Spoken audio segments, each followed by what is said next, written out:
आप देख रहे हैं राधा कृष्णा भक्ति कथा, जहां हर दिन आपको मिलती है पावन कथाएं, त्योहारों का महत्व और भक्ति से जुड़ी प्रेरणाएं। आज हम जानेंगे रक्षाबंधन की पौराणिक कथा और इसका महत्व। रक्षाबंधन की कथा। रक्षाबंधन का अर्थ होता है रक्षा का बंधन, एक ऐसा बंधन जिसमें भाई बहन की लंबी उम्र और सुखद जीवन की कामना करती है और भाई जीवन भर उसकी रक्षा करने का वचन लेता है। इस पवित्र रिश्ते की जड़ें बहुत पुरानी हैं। आइए जानते हैं इसकी सबसे प्रसिद्ध और पौराणिक कथा। महाभारत की कथा। भगवान श्री कृष्ण और द्रौपदी की। महाभारत काल की बात है। आई थिंक भगवान श्री कृष्ण ने सुदर्शन चक्र से शिशुपाल का वध किया। वध करते समय उसका अंगूठा थोड़ा कट गया था और खून बहने लगा। पास ही बैठी थी द्रौपदी, जो कृष्ण को अपना सखा मानती थी। द्रौपदी ने तुरंत अपनी साड़ी का पल्लू फाड़ा और श्री कृष्ण की उंगली पर बांध दिया। यह न किसी कोई विधि थी, न कोई पूजा थी, बस एक सच्चे प्रेम और चिंता से किया कार्य था। श्री कृष्ण मुस्कुराए और बोले, द्रौपदी, तूने आज मेरा खून रोककर जो प्रेम का बंधन बांधा है, मैं तुझे इसका ऋण जीवन भर चुकाऊंगा। कई साल बाद द्रौपदी का चीरहरण हो रहा था, तो सभी राजा, पितामह, गुरु सब मौन। द्रौपदी ने जब श्री कृष्ण को पुकारा तो श्री कृष्ण ने अक्षय वस्त्र की वर्षा कर दी। इस द्रौपदी ने अभी ये छोटा सा कपड़ा बांधा था, उसके बदले कृष्ण ने उसकी इज्जत की रक्षा की। त्योहार की सीख।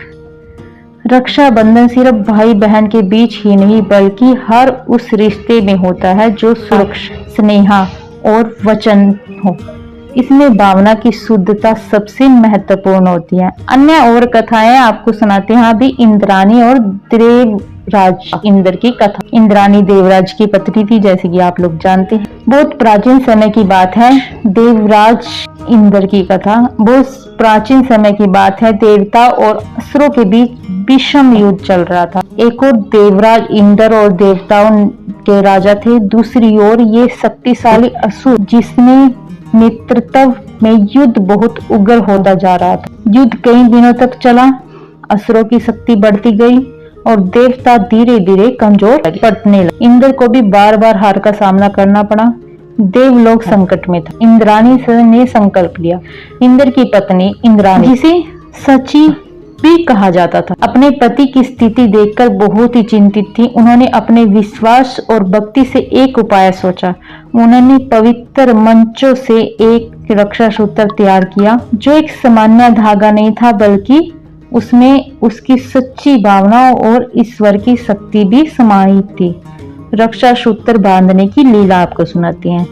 युद्ध में जाने से पहले इंद्राणी ने वह रक्षा सूत्र देवताओं इंद्र की कलाई पर बांधा और बोली, यह रक्षा सूत्र सिर्फ धागा नहीं है, यह मेरी प्रार्थना, आस्था और तुम्हारी विजय का प्रतीक है। जाओ और धर्म की रक्षा करो।